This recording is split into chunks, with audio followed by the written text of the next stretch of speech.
medijų kūryba ir skaitmeninės technologijos. Tai yra medijų meno bakalauro studijų programa skirta ugdyti profesionalius menininkus, kūrėjus, gebančius dirbti su pažangiausiom skaitmeninėm technologijom, įgyvendinti įvairaus formato medijų meno projektus. Ir ši programa apima reklamą, kiną, socialinės medijas, taip pat išplėstinę virtualią realybę. Iš tiesų, studijų metu studentai praeina visą kūrybos procesą, nuo scenarijaus rašymo iki techninio idėjos įgyvendinimo. Tai matom iš Europos komisijos, iš įvairių asociacijų tyrimų duomenų, kad šiuo metu labiausiai reikalingi žmonės, kurie nebijo gyventi tarp dviejų pasaulių. Tarp meno ir technologijų, tarp idėjų ir įgyvendinimo, arba tarp kūrybos ir realaus rinkos poreikių. Tai kitaip tariant, jeigu tu turi puikią idėją, labai gražią mintį, bet niekam nereikalinga, vargu ar tu išgyvensi, nes šiandien dienai kūrenčių, norinčių daryti yra labai daug. Bet tas gebėjimas suprasti rinkos poreikį, vadybinti, suvokti auditorijas yra ypatingai svarbus, nes tai yra vienas iš turbūt svarbiausių elementų, kuris padeda išgyventi bet kokiam projektui.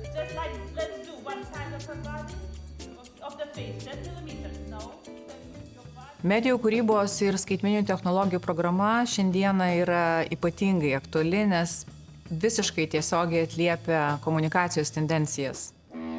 Dėl labai stipriai padidėjusio tempo, informacijos raiškos, pateikimo, dėmesio apribojimo, konkurencijos dėl dėmesio, technologijos turi specifinį gebėjimą įdarbinti įvairias žiūrovo jusles.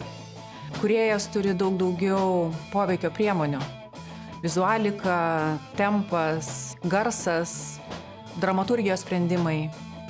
Ir turbūt šita raiška šiandieną yra labiausiai auganti ir labiausiai gebanti patraukti ir sudominti žiūrovą.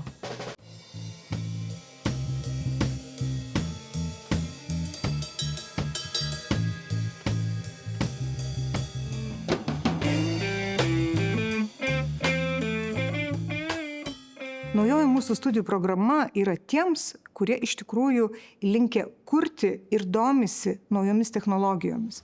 Nes tiek medijų, tiek kino, tiek visi audiovizualiniai menai ir visi produktai, galima sakyti, kaip ir kompiuteriniai žaidimai, kaip ir reklama ir viskas, kuo toliau, tuo labiau specializuojasi su ypatingai, sudėtinga ir įdomia technika. Ir nebeatsiejamas yra, pavyzdžiui, kino menas, kurį aš atstovauju, nuo technologijų, nuo postprodukcijos.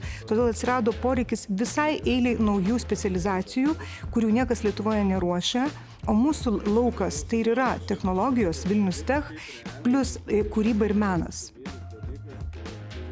Kadangi universitete yra tikrai daug praktikų ateinančių iš kūrybinių industrijų, režisierių, prodiuserių, įvairių technikų specialistų, tai vienas iš tikslų yra įsitraukti studentus į realius projektus.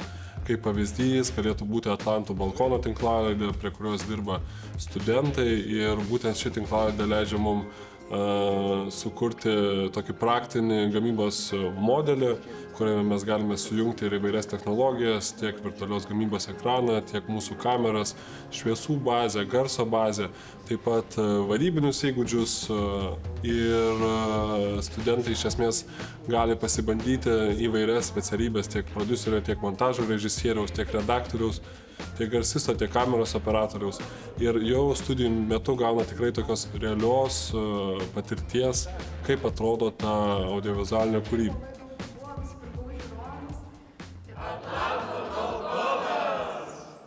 Vienas iš studijų dalykų, kuriuos mes gilinsimės ir studijuosim kartu su studentais naujos programos metu, tai yra būtent virtualios gamybos technologija.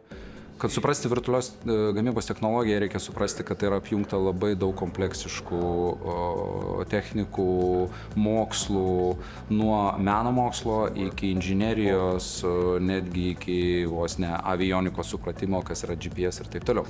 Tai mes gilinsimės būtent ir bandysim praplėsti kuo labiau studentų žinias apie tai, kad jie galėtų čia ir dabar lietis į rinką, nes rinka pati labai stipriai plečiasi šitoj srityje, virtualios gamybos studijos statosi visoje Europoje ir pasaulyje.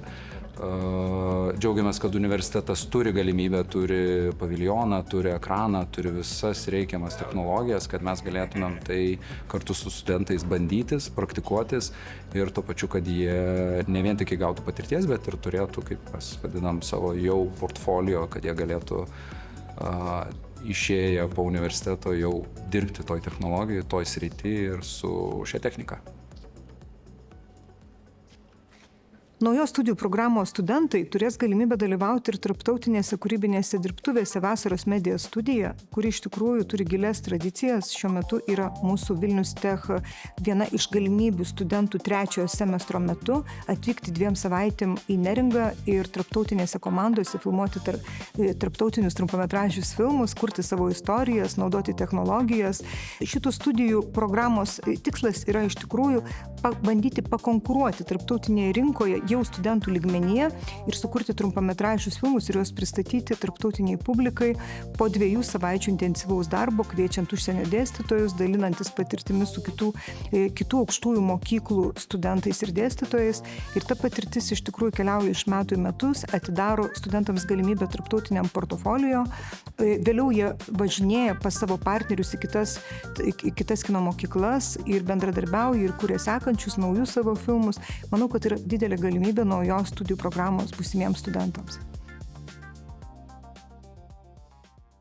Kviesdami moksleivius stoti į programą, mes prašome pateikti jų savo darbų portfolio arba kūrybinę aplanką. Ir jį kviečiame sudėti visus tuos projektus, kurie jiems yra brangus, jiems patiems asmeniškai patinka, kurie gali turėti labai įvairų spektrą raiškų, nebūtinai video darbų, nes mes juose ieškome pačio kūrėjo asmenybės. Mes norime jį pažinti, kas jam rūpi, kaip jis mąsto, kaip jis kuria. Ir ko ieškome, tai yra potencialo, o patį portfolio plėtos studentas visų studijų metu ir labai tikiuosi, kad sugebės save nustebinti vėliau palyginęs savo stojamųjų portfolio ir baigiamųjų.